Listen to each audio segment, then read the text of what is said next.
So I'm from Los Angeles, California, and growing up in LA was definitely a great education as a young musician because it's so competitive. Every great musician comes from everywhere to LA to try to make it. So when I was young, growing up, I just thought that's what the scene was like. I just thought that's what it was like growing up trying to be in a band. I didn't realize until later that the LA music scene is so unique in that way because everybody's coming there for the same reason. I started playing guitar when I was 13. My dad gave me my first guitar and I didn't fall in love with it right away. It wasn't like, oh, I picked it up and I was like, this is what I was supposed to do. I had to have that spark. I had to figure out what it was. And for me, it was a little guitar movie called Crossroads. I remember seeing a guitar player named Steve Vai in Crossroads. There's this epic, amazing battle scene at the end of Crossroads where Steve Vai is dueling the other guitar player in the movie, and I just remember seeing, that's what I want to do. That is still to this day what I aspire to do, is be Steve Vai in Crossroads. So I was kind of an antisocial kid. I didn't have the easiest time communicating, making friends, and I realized at a pretty young age that playing guitar was a way for me to communicate. It was a way for me to be seen and be heard, and I just became obsessed.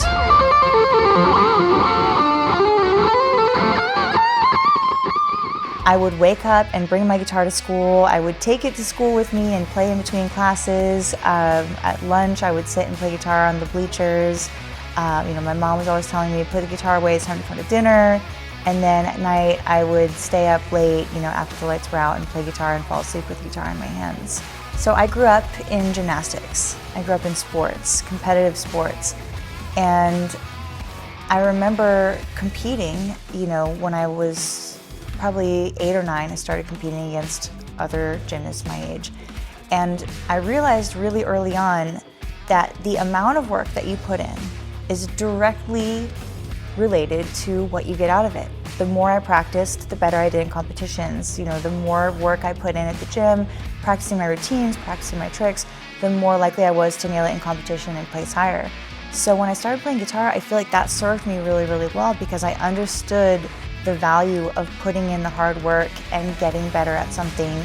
No one can do your push-up for you, no one can practice your scales for you.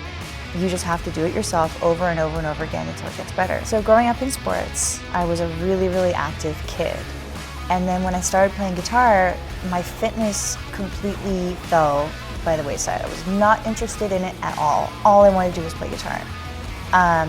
And being in this scene, being so young, I found myself falling into the trap of wanting to prove yourself and hang with the big kids, started drinking very young, started using other substances more and more as the years went on. And I was so caught up in the scene that really if I exercised, it was only in a very, it was only because I felt like I had to in order to look good on stage and feel like I wouldn't get winded. So while I never got completely out of shape, I wasn't focused at all on getting in shape. I was only focused on my career. And I think the turning point for that was when I got sober. I got sober in 2015, and I kind of made a deal with myself at that point where I said, if I'm gonna do this, if I'm gonna make this huge sacrifice, I'm gonna make it worth it. And I'm gonna get in the best shape of my life. I'm gonna trade the bar for the barbell. Instead of staying up till 5 a.m. at the bar, I'm gonna wake up at 5 a.m. I'm gonna hit the gym before we have any flight or anything like that. And I'm gonna take care of my body. I'm gonna take care of, fuel my machine better. So my boyfriend Josh was the biggest catalyst for that. He's been working out his whole life. So he was sort of my guide in this path and helping me find the right coaches and work with the right people and, taught me about supplements and carbs and what a carb was because there was just so much I didn't know about working out and about proper supplementation, nutrition and everything, figuring out how to transport, for me it's all about portability, so it's like how to transport things without them spilling in your bag. So yeah, over the years just finding things that are portable and tasty and easy to bring around and use on the go, and that was where the first one came in. So last year, 2022, I was on the road with Alice Cooper and we were in Reno, Nevada. And the way that the Alice Cooper stage looked last year was so amazing looking. It was essentially a castle that we would move from stage to stage. And it was turrets and ramparts and a big, platform to walk on across the top, and then some stairs to get down to the actual deck of the stage. So I would start the show at the very top of the turret, walk across like the rampart, and then come down the stairs. And then the last step off the stairs onto the deck was the pop. Like that searing pain in the knee, couldn't put any weight on it at all. My tech, Brian, and Alice's assistant, Kyler, were like right there, rushed out to sort of pick me up, helped me to sit on the stair and finish the song. It was a partial tear of the medial meniscus. Definitely suffered more from performing on it for 8 months. If I could go back and do it again, I probably would do the exact same thing, to be honest with you, because I couldn't take time off tour, I'm just at the point in my career where I've worked so hard to get to this point that to take 3 months off in the middle of a world tour, it's not in my nature. I wanted to finish out the year and be proud of what I did and stay strong, and then go through the process of getting it fixed. After I had the surgery, December 27th, and I got into physical therapy pretty much immediately. December 30th was my first day at Unbreakable. And it was just hard. It's my first real injury. It was my first real surgery. It was my first real injury. And being in that environment, everybody's productive and driven and working hard. They're boxing, kickboxing, lifting heavy weights, and laughing. And I was just I was angry and I was sad, and I didn't know if I was ever going to get better. It was a dark time in my life, dark mental time. I'm just thankful that, my boyfriend Josh was there for me and encouraging me and helping me every step of the way, and being in that position in Unbreakable where there's so much motivation, so much, everybody's grinding, everybody's hustling in there, working hard.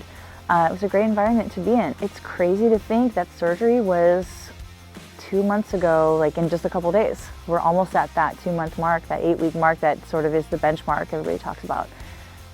So I will finish PT here in a few days. Tomorrow is my first event back since the surgery, sort of getting to do what I love, talk about playing guitar, talk about music and this journey and everything that I've learned. And then I've got a couple more events to do. And then I go back out for my first show and start prepping for Dubai with Demi, which will be really exciting to go to the Middle East for the first time. And then after that, right back out on the road. It's looking like I'm going to be booked up April through November this year. So another long touring year, and just excited to have this good foundation, this good base to, have a solid year and hopefully not injure it anymore. I think the most important thing that you need to keep with you, throughout all of this going on is that sense of gratitude, remembering your team, the people that got you where you are, the fans, truly the people that got you where you are, because at the end of the day, without fans, buying records, buying merch, coming to shows, supporting these artists, none of us would get to do what we do. We'd still be doing it. I would still be playing guitar, but nobody would be hearing me. Wouldn't be going on tour and getting to do this. So it's because of the fans that we get to do what we do, and because of this incredible community and because of the great team that we have around us. So that's the most important thing to keep in perspective, is just always remember how you got there.